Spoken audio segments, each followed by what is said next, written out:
Hey, what's going on? Keith from Trigger Happy. Go out on my mind. It's 48 hours after the deadliest mass shooting in U.S. history here when I'm making this film, and so I got a lot to say, and I haven't said a lot on camera for a long time. So I'm gonna get some of these things out there, and I'm gonna try to do it as quickly as possible. So bear with me. I got a lot to talk about, but a few housekeeping items before we start. One, everything on the table has been checked more than once. Everything's clear, so we don't need to deal with that. Two, some of these firearms are not mine. Actually, quite a few of them are not. So stuff you haven't seen before on here. So hopefully I'll get to review them at some point down the road. But for now, I'm going to talk about this incident. I shouldn't say incident. This terrorist attack in Orlando. And as soon as I turned on the TV on Sunday morning after this happened, immediately you see politicians and media types coming out with all sorts of statements about how we're going to fix this problem, how are we going to prevent mass shootings from happening, when are we going to get an assault weapons ban, because this guy had walked into a nightclub and killed all sorts of people with an AR-15. So we have got to change our laws. We've got to do it fast, and we got to do it, to really, make major changes in the direction our country's going in terms of these mass shootings. And what you get is they're preying upon people's emotions, and they want people to make a quick emotional response. Call my congressman, I'm mad and I want something done. I don't really care what it is. I just want it done. I want it fixed. I want it done right now. And that's what they play upon. So those of us that are rational and don't make decisions based on emotion kind of sit back and see through all their crap. So if we're going to have a discussion with those other folks that are completely misinformed, are being misled, or we're going to have a discussion with those folks that are supposedly on our side but are totally setting it out, and they say they're pro Second Amendment, they're pro gun, but they're totally on the sidelines, they're not engaged, and they're a lost cause. If we're going to have a discussion with them, we need to be informed. So we're going to talk about mass shootings, assault weapons bans, and those sort of things. Mass shootings. If we're going to talk about it, let's define it. Well, the definition of a mass shooting is it's not defined. That's not a joke. That's the truth. Any news organization, government agency, research center, anybody can define mass shooting as anything they want, and they do so to support their conclusion of whatever they're going after. Up until 2013, the FBI defined it as 4 or more people killed in one incident, one shooting. That was revised in 2013 at the behest of the president, down to 3 people or more killed in a shooting. It doesn't define where, it doesn't define who, and it doesn't define why. Those are important because if it's a crazy dad that just killed his whole family, that fits into statistically a mass shooting. Now, to me it doesn't, but to them it does. If it's a gang violence incident where 3 people were shot up in a parking lot, between 2 rival gangs, that's a mass shooting, but it really isn't. But nevertheless, you see where I'm going. So because anybody can use any statistic they want, over the weekend I hear numbers like, we've had 953 mass shootings in the past 5 years. And I'm like, what are you talking about? There cannot be that many mass shootings. Well, if you take injuries into account, if you add the gunman into the statistics, you can distort the numbers all kinds of different ways. And that's what they're doing. But I found an article that was done by a left-leaning paper, the New York Times, dated December 3rd, 2015, by Mark Folman, who also works for Mother Jones, which is very left-leaning, and using the criteria of 4 or more people killed in one shooting came up with 73 mass shootings since 1982. Now that number is on the rise, and we all recognize that, but 73 mass shootings in 33 years. I don't know where they get 900 and some odd mass shootings at, how they make those numbers work, but this left-leaning organization came up with a much lower number. So when we're talking to these people that are hysterical about these mass shootings, obviously we are very concerned about them as well. We want to see something done. We want to see laws enforced and improved. But we need to say, hey, look, you're hearing from the media all these crazy numbers, and the truth is, the data doesn't support that we have these crazy mass shootings happening every day somewhere in the country. It's just not happening. So what's to be done? Well, again, the media and the politicians are going to say we need to have an assault weapons ban. So again, we all think we know what an assault weapons ban entails, but let's take a look at what it actually is. The 1994 assault weapons ban, first of all, defined an assault weapon as semi-automatic. Now, those of us that know guns know an assault weapon is an automatic weapon. So one pull of the trigger equals 2 or more bullets exiting the barrel of the gun. They defined it as semi-automatic, 1 pull, 1 bullet. So they've changed the definition, and the media has changed the definition of assault weapon. So people think that I own an assault weapon and I could go into my local, Dick's Sporting Goods or Cabela's and come out with a machine gun. This is what people believe, and we have to educate them on that first of all. So next, what was in the assault weapons ban? Well, it bans cosmetic features. So anything that's scary needs to go. So here's the list. No folding stocks, no collapsible stocks, no pistol grips, bayonet lugs, which we all know everybody uses bayonets. No grenade launcher mounts. Again, everybody has a grenade launcher, so not a bad idea to ban that. Flash suppressors, threaded barrels that can accept flash suppressors, or a detachable magazine that accepts more than 10 rounds. So back then, if it had 2 or more of those features, it was illegal. In the 2013 revised assault weapons ban from the knowledgeable and wonderful Dianne Feinstein, it had to have 1 feature. 1 feature. So your Mini 14 ranch rifle, the most basic model, may or may not have a threaded barrel. It probably has a detachable magazine that accepts more than 10 rounds. Your Ruger 1022 may or may not have a threaded barrel.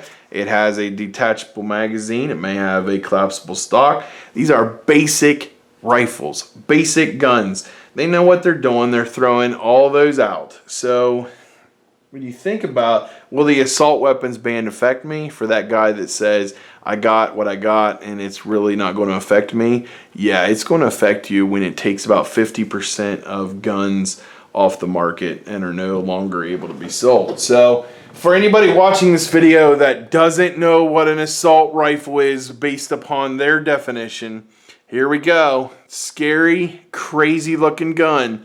This is an absolute death machine according to the president and the media. The AR-15. I heard the words high-powered, very powerful. Is this a gun that can kill people? Obviously it is. It's designed to kill. It's not designed to be a toy or to scare people. It's designed to kill. Is it the most effective weapon at killing people? No. The 223 or 5.56 round is weak. Soldiers will attest to that. It's an underpowered round.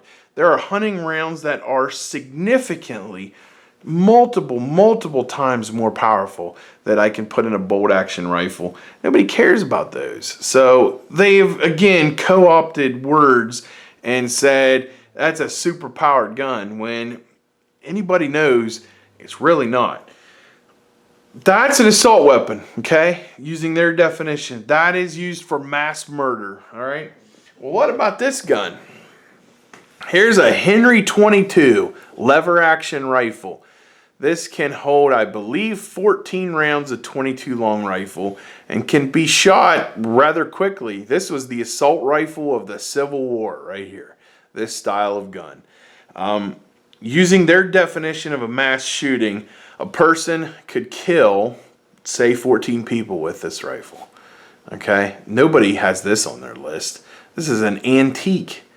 Nobody cares. 14 people could be killed with this rifle right here. So should we ban this gun? Well, you be the judge. Here's a scary looking black pistol. It's real scary looking. It's the death machine right here, so we should ban this. This is banned because it holds 15 or 16 rounds. Banned. But we'll take this J-frame. Here's a 5-shot revolver. Nobody has a problem with this gun. I said 5 shots, though. So using the government's definition of now, I guess, 3 or more, I could kill 3 people with this pistol. It's a mass shooting. Nobody cares about this gun, so it falls into the mass shooting statistic. But this is not a banned gun. Nobody cares about this. Does anybody care about a Ruger Mark III, Mark II pistol? Nobody cares about this. This is like a kid's gun. This is a little hunting pistol. It holds 10 rounds in the magazine, right? Detachable 10-round magazine. You could kill 10 people with this pistol. Nobody cares about this gun. There's probably even millions of these things sold. This isn't on anybody's list, but you could have a mass shooting incident where somebody used a Ruger Mark III pistol. Does anybody care about a Remington 870 shotgun? No, nobody cares, but I put some scary things on here on purpose just to show you you can make this gun pretty scary. Nobody cares about this shotgun. This is probably the most sold firearm in planet Earth, and nobody cares. But I would say that this is significantly more deadly than an AR-15 in close quarters in a nightclub or a scenario like that. Nobody cares about this shotgun. So basically, why am I talking about all these guns? Because the argument is silly. You can ban all the guns you want, but a most basic shotgun or a most basic handgun could still be used in a mass shooting situation. So just by banning things that make you, scared, uncomfortable, is not going to solve the problem. Crazy people are crazy, and they do stupid, crazy things. So we're not going to fix it by banning certain items. Here's a big old knife, big old bushcraft K-bar BK2 fixed blade knife. This thing is all kinds of scary, deadly, you bet. Nobody thinks about knives, but in other countries, this is a super deadly weapon. Nobody cares about this. That's kind of the point here. We're not going to solve problems by banning things, okay?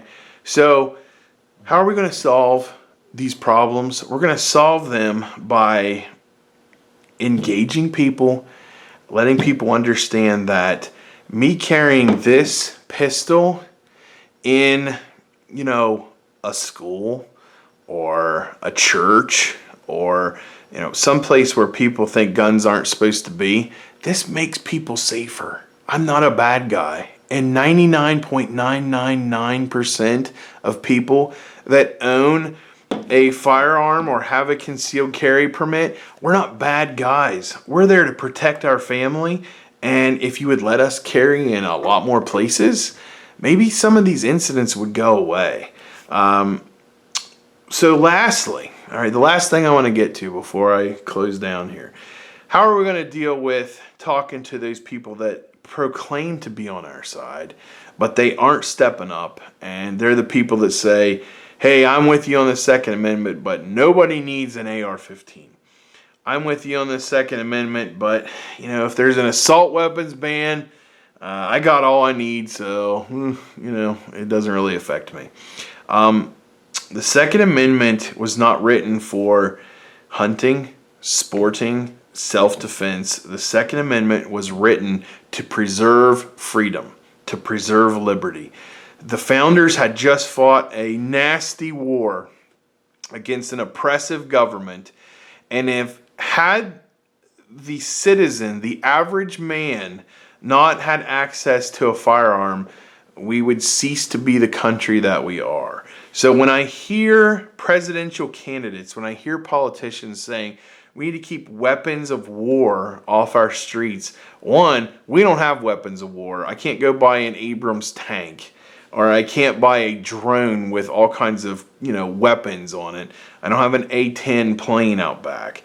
We're not talking about weapons of war. I'm talking about these are average guns. These are average firearms, including the scary assault rifle, according to them, that are they're just tools. They're instruments. And again, so many of us, are using these as they were designed to be used for hunting, for defense, and for sporting, for whatever. But don't take away my rights because you have an emotional reaction to something that a crazy person did. Don't take away my children's rights to make yourself and a few other people that are scared of guns or hate guns sleep better at night. Because as I showed here, you can ban all you want, you can take away all that you want, but ultimately, crazy, deranged, evil people are going to do crazy, deranged, evil things. And they don't care how they do it, but they're going to do it.